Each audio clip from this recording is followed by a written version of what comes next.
Good evening and welcome to NTD UK News. I'm Stuart Lees and here are today's top stories. Prime Minister Boris Johnson wishes Team GB best of luck as the delayed Tokyo Olympic Games get underway.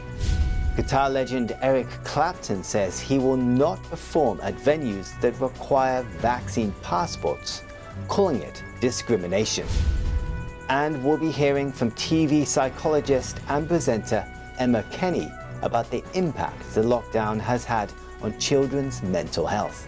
The only silver lining that you can take from the past 15 months is it's exponentially volumised what's lacking in our society, and that means that we can start to find the foundations again that can be put in place so that our young people thrive in the future, both mentally, emotionally and physically.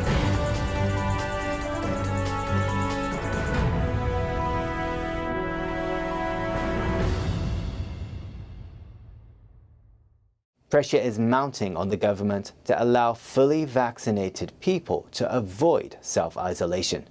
Industry leaders warn that companies will face staff shortages despite emergency measures launched on Thursday to protect food supplies. NTD's John Robson has more. Late on Thursday, the government launched emergency measures allowing a limited number of critical workers to avoid self-isolation if they are pinged by an NHS COVID-19 app. Firms in sectors including transport, energy and local councils can now conduct daily testing of workers as an alternative to self-isolation. The government also announced that more than 10,000 critical workers in the food sector will not need to quarantine if they get pinged. Environment Secretary George Eustace said the move is intended to protect key strategic sites in the sector, including distribution depots and manufacturing facilities. The reason we've made a special exception for food is for very obvious reasons. We need to make sure that we maintain our food supply. We will never take risks with our food supply. But Iceland said it is deeply disappointed to see store workers omitted from the exemptions. The supermarket chain has been forced to close some of its stores, as more than 1,000 workers were forced to isolate. Managing Director Richard Walker said the food supply chain will not work if there is no one to put products on the shelves and serve customers. Other industry leaders also warned that many businesses will continue to suffer from staff shortages and lost revenue.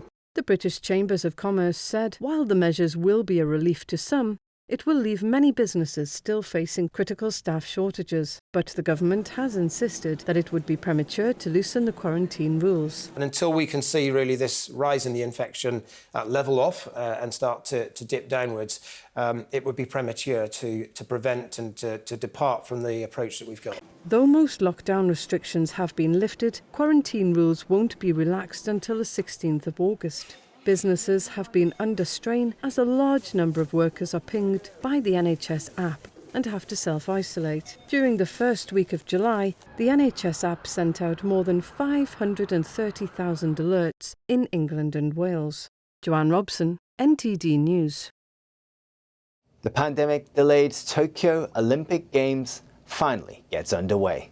Prime Minister Boris Johnson wishes Team GB best of luck. NTD's Joy Duguid brings us this story. The Tokyo Olympic Games kicked off on Friday with a subdued opening ceremony.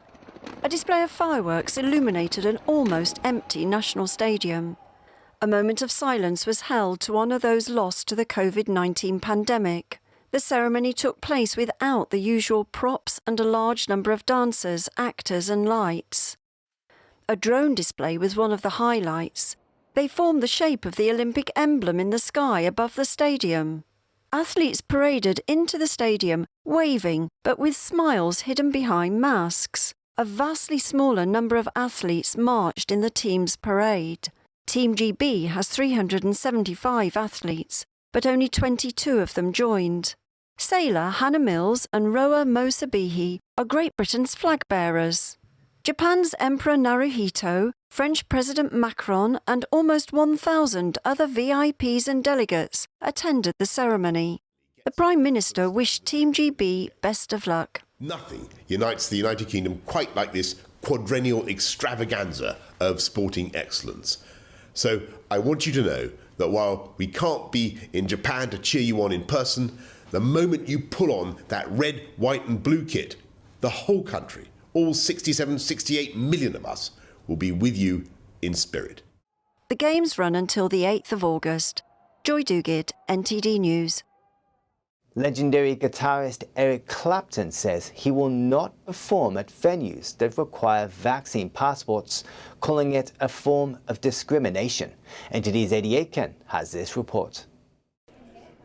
British rocker Eric Clapton says he will not perform at venues that deny entry to unvaccinated audience members. He released a statement on Telegram this week. "I wish to say that I will not perform on any stage where there is a discriminated audience present. Unless there is provision made for all people to attend, I reserve the right to cancel the show." Prime Minister Boris Johnson said on Monday that from the end of September, English nightclubs and other venues with large crowds will require patrons to present proof of full vaccination. Clapton's next scheduled shows in the UK are at the Royal Albert Hall in May 2022. He also has a series of concerts scheduled in North America in September. Clapton has been releasing statements and songs critical of lockdowns for about a year. In May, he shared his negative experiences after receiving the AstraZeneca vaccine. Eddie Aitken, NTD News. The UK's competition regulator warns rural areas risk being left behind due to a lack of investment in electric vehicle charge points. It says further action is needed ahead of the 2030 ban on the sale of new petrol and diesel cars. NTD's Anna Rodriguez brings us the details. The UK's competition regulator warns that Britain's electric car charging provision is inadequate. The Competition and Markets Authority, or CMA, said on Friday the infrastructure must be improved ahead of the 2030 ban on the sale of new petrol and diesel cars. It expresses concern about the availability of places to plug in an electric car at motorway service stations. Many drivers without off-street parking have to use on-street charging, but the rollout is too slow. And rural areas risk being left behind due to a lack of investment in charge points. The CMA recommends the government set out an ambitious national strategy for expanding charging infrastructure up to the end of the decade. The UK has around 25,000 charge points, but forecasts suggest more than 10 times this number will be needed by 2030. The CMA cites research indicating that difficulties with charging could stop motorists switching to electric cars. Anna Rodriguez, NTD News. Today, the world's attention turns to Tokyo's delayed Olympic Games. But do you know that a small Shropshire town helped inspire the modern-day Olympics? NTD's Eddie Aitken has the story. Much Wenlock is a small English town of 3,000 people near the Welsh border. But 170 years ago, the Shropshire town helped lay the foundations for the modern-day Olympic Games. In 1850, inspired by the ancient Greeks, town doctor William Penny Brooks founded the Wenlock Olympian Games. He wanted to encourage physical activity. He did work with children at school, but he decided to do something with adults as well. He said, what can we do? We can put on games and get people to get fit so they can compete in these games. Brooks created many traditions now seen at modern games, including medal-giving ceremonies and a procession like the opening events we see today.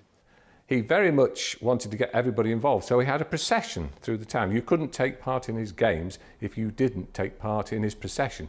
From that, we have got the Olympic opening ceremony, if you like, where the athletes all come through. After staging the first Wenlock Olympian Games in 1850, Brooks's event grew and grew. His work eventually caught the eye of French historian Baron Pierre de Coubertin. Coubertin visited Much Wenlock in October 1890. And a meeting of the Wenlock Olympian Games was hurriedly staged in his honour. And he was so inspired by seeing everybody taking part in athletics and arts events and bringing the idea of bringing people together that he took that message away, and from then on he started his campaign to revive the modern Olympic movement. Brooks never got to see his dream become a reality. He died in 1895, just a year before the first ever modern Summer Olympic Games was staged in Athens. But the town's contribution to Olympic history was honoured at the London 2012 Games. One of the mascots was named Wenlock. The only thing he might wonder about is his games were set at the local working man, those are his words, to get them fit. And that's still our objective now. Of course, the modern Olympics is all about elitism. The annual Wenlock Olympian Games continues to this day, and just like Tokyo 2020, it was disrupted by the pandemic. Last year's Wenlock Olympian Games were cancelled. This year's event has been delayed to September. Eddie Aiken, NTD News. Mental health charities say the pandemic and the lockdown have had a devastating impact on vulnerable young people, increasing fears and anxiety. NTD's Jane Worrell speaks with TV psychologist Emma Kenny about some of the effects the restrictions have had on children's mental health. Psychologists say they've seen an increase in mental health issues since the pandemic and the lockdowns. TV psychologist Emma Kenny tells me that it's now time to build the foundations in society to help young people come through the crisis. And what kind of issues have you noticed in people coming to your clinic since this has happened? I mean, I've seen overall, it's not just in my clinic. So I run quite a lot of free live sessions because there isn't the opportunities out there. I'm also an ambassador for SOS charity, which is for people who've got mental health issues. I'm a patron of another charity where it's all about group work. And so I spend a lot of my time working voluntarily to try to broach some of the problems and bridge some of the gaps that exist. I would say that I have never seen the exponential increase that I've noted in the past 15 months before in my entire career, and it goes on for 20 years, my career. The reality is that I'm watching younger people feel more depressed than ever. I'm watching older people feel very helpless. I'm watching people in their middle age questioning everything that they've built up, because obviously a lot of people have lost. 3 million people haven't received 1 penny of support. So if you imagine what that's like for 15 months, how would anybody feel accepting of that experience, and how would anybody manage that mentally? I don't know. It's incredibly difficult. So I would say every single mental health issue has increased, apart from some people who've been, shall we say, luxury lucky in some ways, you know, so they've had furlough, they've enjoyed their time at home, they've got a great family, a nice home, they feel supported, and they know the job's safe. That's another important thing. For somebody like that, you could get stress relief, and understandably, very few times in our life as an adult do we get to just be with our family and enjoy that time. So if you've come from a very stressed job and then found yourself furloughed and not worried about the future in that way, then I hope that you would have benefited from that. I hope you'd have found that experience beneficial to you. However, on the flip side, if you've been furloughed and you're worried about whether your job's going to exist, you're going to have spent the entire 15 months scared. So it's all of these things that have come together. I think that for the most part, the majority of people will not have enjoyed this experience. And no matter how much compassion we have with why it began and why it was important to do whatever the government made a decision to do, I think now it's about, okay, what damage limitation are we going to do? What kind of damage limitation are we going to make sure exists? Because children and young people in particular are going to need so much help to get over this. And during these restrictions, it's sometimes, it's felt like the children has taken a bit of a back seat largely. I mean, what do you see for the future? How are the children impacted going to recover from this? I think that's a really good point that you've made. And I often think that generationally, that's always who suffers the most. It's always young people who sacrifice themselves in situations. It always has been. And we don't think of that very often because we see elderly people who've done magnificent things for our world. But they were children usually, or young adolescents or young adults when they were fighting for the country or sacrificing themselves for the country. And it's like that with our youth. You know, our young people have had their education impacted on. Poverty is really disastrously affected, both in the UK, but more in other countries like sub-Saharan Africa, where we're expecting to see great famine because of the drop in the GDP. We're seeing mental health issues on the rise. We're seeing young people feeling a lack of hope. And that's really important because hope is something that firstly allows you to aspire, secondly gives you a feeling that you can thrive, and thirdly gives you some direction to walk within. And they're important things for all of us.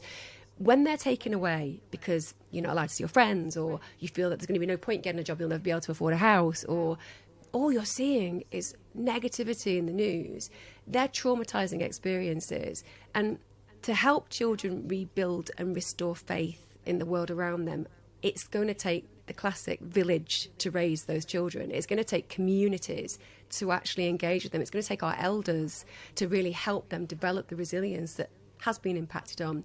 I also think it's a call to get the government to really think about what's missing in our society. What's missing in our society has happened over the last 50 years. We don't have community centres anymore. We don't have youth centres hardly anymore. These are the bedfellows of what makes a good society. So I think the only silver lining that you can take from the past 15 months is it's exponentially volumised what's lacking in our society, and that means that we can start to find the foundations again that can be put in place so that our young people thrive in the future, both mentally, emotionally and physically. And there's been a lot of impact on COVID, for example. There's been very little impact on mental health positively or health in general positively. So we've not done a lot to educate around healthy eating, healthy thriving, meditation, all the things that can kind of make a little bit of a difference to whoever you are and is free on oodles online. I mean, it's so available. We can do so much to help encourage young people to feel empowered. Thank you. That's TV psychologist and presenter Emma Kenny. Still to come, London Mayor Sadiq Khan has told Hong Kongers fleeing Beijing's crackdown, London will welcome them with open arms. That and more after the break.